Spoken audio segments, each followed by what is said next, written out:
My name is Emory Jr., and this is Exercise and Movement Techniques.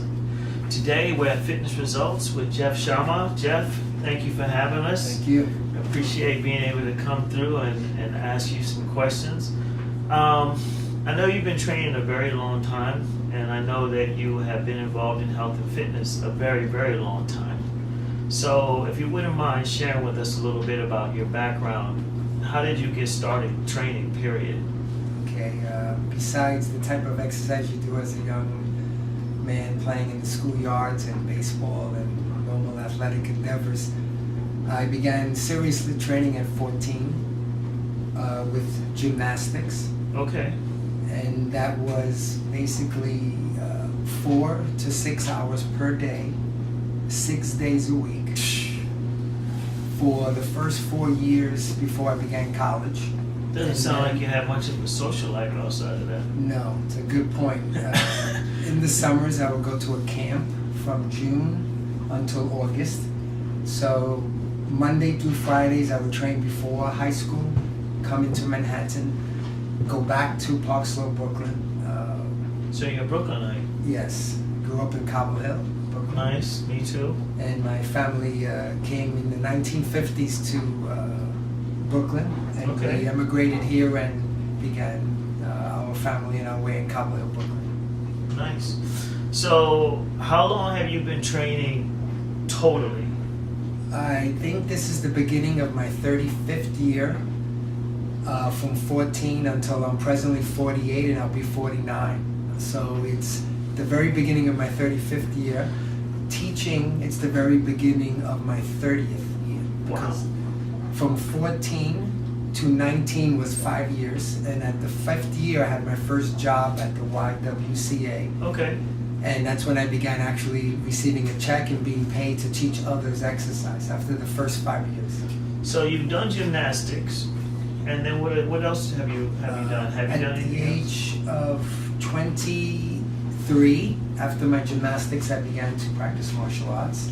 I see. And because of this individual sitting next to me, Mr. Henry Moore, on his advice, I joined the Chinese Kung Fu Wushu Temple.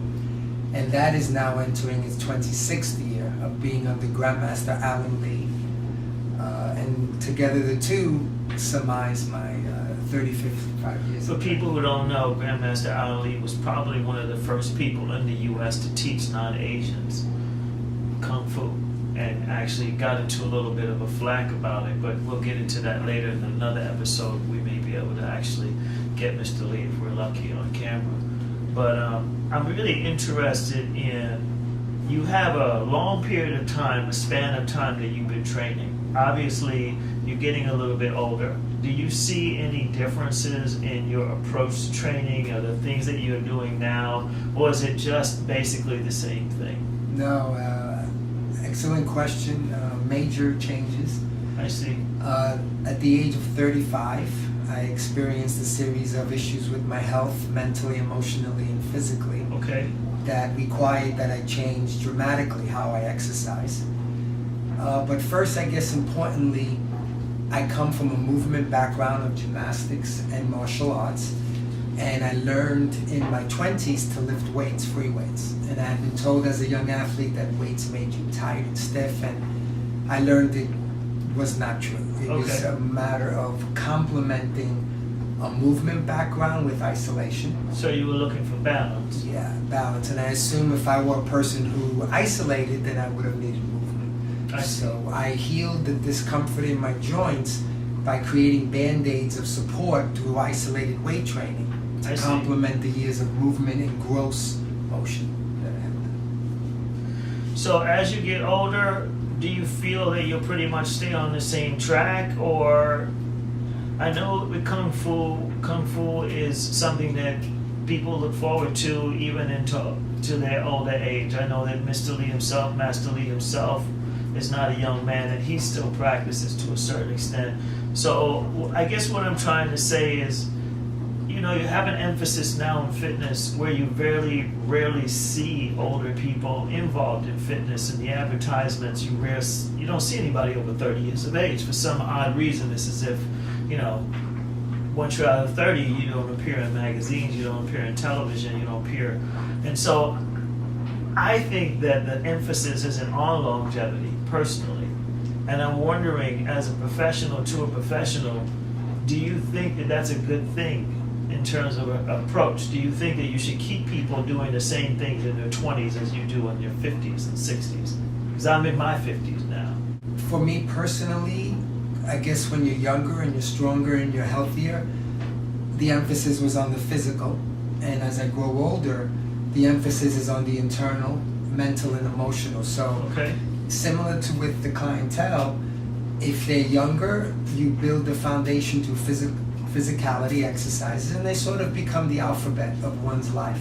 Okay. And as you get into shape and you formulate words and paragraphs and you try different things and different forms of exercise, the emphasis goes from physicality to more internal and movement. So I lifted weights, I jumped around, I rolled, I moved, I danced. Now I stretch, meditate, and do roughly, when I was younger, 70-80% was physical, 20-30% was soft. As I age, I would say now it's 70-80% soft, 20-30% physical to maintain. So, I've known you a long time. We've both been doing fitness a long time. And what I've always found very interesting about you is that you have had clients for very long periods of time. You've had individual clients. You may have had a particular person that actually trained with you for a period of 15 years, 20 years. Is that correct? That's correct. I think that's unusual. What do you attribute that to, that you have somebody that long? I think people are living longer.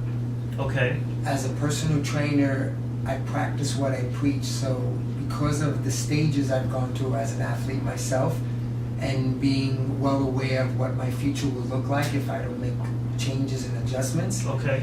that allowed me to do these things on my body.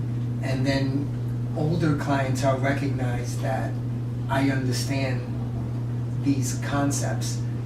And then I've met clients in their 40s and 50s that are now approaching 80. And the bulk of my clientele are 10 to 22 years. I've worked with that particular individual. And my younger And you've clientele... actually had them and you train them between 10 and 22 years. Right. That's unbelievable. And that is the bulk. The smaller minimal are from 1 year to 10 years. So it is very strong retention and longevity. What do you think the benefit of personal training is in that respect for people who are training for a 10-year period or 20-year period, as opposed to, I mean, there are many, many different forms of exercise, right? People can go to group classes, people can train on their own, people can opt not to train at all. So what do you think you've seen in terms of what is it good for? You know, why are they coming to you that long? Yes, we have individuals now that, as I said, are living longer. Right. And these individuals wish to maintain their independence. I see. So if you're a very successful businessman or woman, if you're an athlete that's retired, if you're an individual that comes to exercise later in life, I see. you have hopes and expectations like anyone else. And because we didn't know as much in the past, you were thought or told that it was over, basically. What do you mean we didn't know as much? We now have individuals that are examples of great health in their 40s, 50s, 60s, and 70s. So it's one thing to hear this, but when you have so many examples of successful rock stars and movie stars and business individuals who are beginning new careers in their 60s and 70s and 80s, Right. writing books for the first time, they don't want someone having to take care of them. They're used to independence. Sure. And so life requires that you maintain yourself so that you can maintain independence, so you can chase all of these new ideas and accomplishments that So you can live. You can So you have a can higher live. quality of life. quality of life. My last question is how are you know, what techniques do you do? What approach do you do with people that you feel helps them to continue to be able to be fit, to be able? I think that the individuals that had remained with me for so long Okay. actually taught me. So what That's happened was, interesting. as I trained them from my 20s to now approaching 50, and they went from their 50s to now approaching 80, instead of a book, I actually had hands-on practical experience on the journey of the adjustments, and they I taught see. me. So a disciplined person taking a trainer is not obsessed with their physical self later on in life. The right client that stays with a trainer like us for time is not looking for that. So I was blessed enough to meet clients that literally either their doctor told them they're suffering from some ailment, Okay. or they wish to maintain working. They don't think of retirement. They know retirement is maybe the first step to death. They're thinking of going on. They Right. want to work. Right. They like their life. Right. And the only way to maintain a busy, long, difficult schedule is fit. It's a very important point in life is that we often say, I don't have the time to train. I see. If I'm single and I'm not married and with no children, I can get away with that. But what we as teachers need to teach people is that having 5 children is not an excuse. You're correct, it's hard.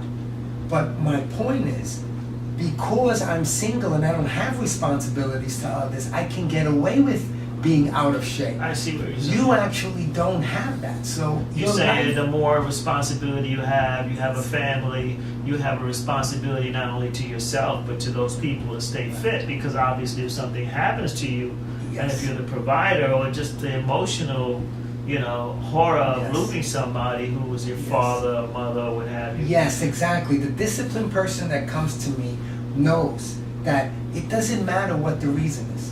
If you have 10 businesses, if you have 10 children, it isn't going to get easier as we get older. So the choice is give it all up or get physical enough, fit enough, mentally, emotionally, and physically Right. to maintain that lifestyle. So my clientele are training to be fit, to keep doing all the things they love. That's their motive, not, of course, looking good is great, feeling Sure, good is of great, course. but their motive is to be able to continue living.